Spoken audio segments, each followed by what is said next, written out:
ಶುಭ ಮುಂಜಾನೆ, good morning ಎಲ್ಲರಿಗೂ. ಪ್ರಭುವಿನ ಆಶೀರ್ವಾದ, ವರದಾನ. ಇಂದಿನ ವಾಕ್ಯ ಮಾರ್ಕನು ಬರೆದ ಶುಭ ಸಂದೇಶ 7ನೇ ಅಧ್ಯಾಯ, ವಾಕ್ಯ 35. ಯೇಸು ಸ್ವಾಮಿಯ ಬಳಿಗೆ ಒಬ್ಬನನ್ನು ಮಾತನಾಡಲಾಗದ ಹಾಗೂ ಕಿವಿ ಕೇಳಿಸದ ಮೂಗ ಕಿವುಡನನ್ನು ಕರೆತಂದರು.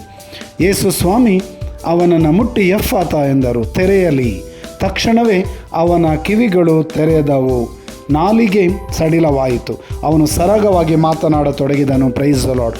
ಪ್ರಭು ಯೇಸು ಮುಟ್ಟಲು ಮಾತನಾಡತೊಡಗಿದನು, ಕಿವಿ ಕೇಳಿಸಿತು. ಪ್ರಭು ಯೇಸು ಅವನನ್ನು ಸ್ವಸ್ಥಪಡಿಸಿದರು. ಪ್ರಭುವಿನ ನಾಮಕ್ಕೆ ಸ್ತೋತ್ರ, ವಂದನೆ, ಆರಾಧನೆ, ಸ್ತುತಿ, ಸ್ತೋತ್ರ. ಈ ಕ್ಷಣದಲ್ಲಿ ನಮ್ಮನ್ನು ಪ್ರಭು ಯೇಸು ಮುಟ್ಟಲಿ, ಗುಣಪಡಿಸಲಿ, ಕೇಳುವ ಹಾಗೆ, ಮಾತನಾಡುವ ಹಾಗೆ ಮಾಡಲಿ, ಆತ್ಮರಿಂದ ನಮ್ಮನ್ನು ಸ್ವಸ್ಥಪಡಿಸಲಿ, ಗುಣಪಡಿಸಲಿ. ಎರಡು ಕರೆಗಳನ್ನು ಹೃದಯದ ಮೇಲೆ ಇಟ್ಟುಕೊಳ್ಳಿರಿ. ಯೇಸು ನಾಮ ಸ್ಮರಿಸೋಣ. Hallelujah, hallelujah. ಪ್ರಭು ಯೇಸು, ನಿಮ್ಮ ನಾಮಕ್ಕೆ ಸ್ತೋತ್ರ, ವಂದನೆ, ಆರಾಧನೆ, ಸ್ತುತಿ, ಸ್ತೋತ್ರ. ನಮ್ಮನ್ನು ಗುಣಪಡಿಸಿರಿ, ಸ್ವಸ್ಥಪಡಿಸಿರಿ, ಆರೋಗ್ಯ, ಸೌಖ್ಯ, ಆಶೀರ್ವಾದ, ವರದನೆ ನೀಡಿರಿ.